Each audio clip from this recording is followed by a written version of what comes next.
This is Keystone College, located in northeast Pennsylvania. One of the things that makes this campus so special is the amount of land and hiking trails it has in the mountains. Better known as Back Campus to the students and locals, it is made up of the Tunkhannock Creek, rocky trails, and an old apple orchard, and, of course, dozens of maple trees. One special thing about Keystone is the Sugar Shack, a maple syrup making facility founded in 2001 by Howard Jennings and Shane Kleiner. With the help of Joe Lick, Tom Harris, and a few others, a class was offered at Keystone to teach the students the ins and outs of making maple syrup. This year was different. Due to the pandemic and the inability to fit normal class sizes in classrooms this semester, the Shack sought to take a year vacation. Or was there? In returning to campus for the spring semester, I was contacted by a good friend of mine, Joe Elias, to help out in the sugaring facility. Joe is also a student here at Keystone and is from Tunkhannock, a town that I continuously have an issue spelling, and had taken the class before and didn't want to see the place out for the season.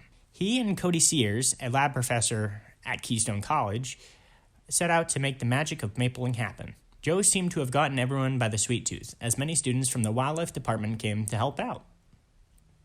I was going in this blind myself, only knowing the reward and not the labor, but I soon found out what it took to make maple syrup. We went to the varying maple trees scattered throughout Back Campus and made sure the lines, a plastic tubing used to funnel sap down the hill, were intact and attached to the tree. You ever hear your parents or grandparents say, "I used to go uphill both ways in the snow for X, Y, and Z"? Well, now I can say that. Only for maple syrup, though. Joe showed us how to tap the trees properly and connect to the existing tubes. We would occasionally make our way back down to de-thaw, then aid in smaller tasks around the campfire, or to go back up the hill to help. Both ways, in the snow. From there, the lines would be attached to a reservoir where the syrup would be stored, and later pumped into the shack itself. This would take the early spring temperatures of warmer days and cold nights to get the sap from the trees flowing down. Once into the shack itself, it enters a boiler, where the sap boils down to a sticky solution.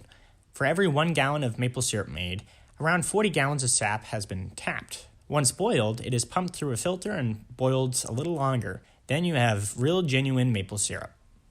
I learned a lot about the process of syrup making, and some practical things as well, such as getting insulated snowshoes rather than wearing 2 pairs of socks. Although there was plenty of work, in my mind, it never seemed like it. This was an activity that I could do with my friends.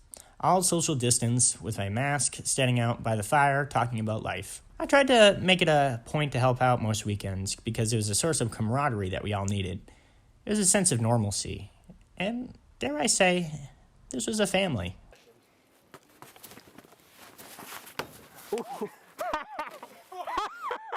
Headshot!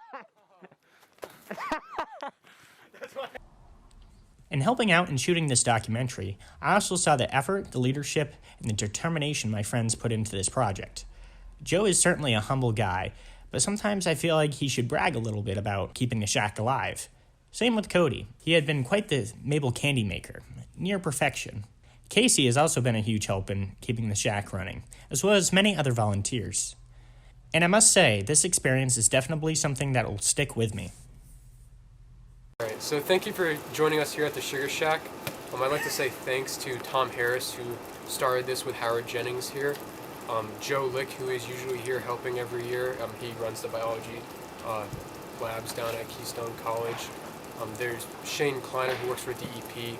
He'll be around later this season, and he's a really great resource to have here. Cody Sears has been helping me, Val Titus, down for Keystone Wildlife, and pretty much everyone else that's showed up. Thank you.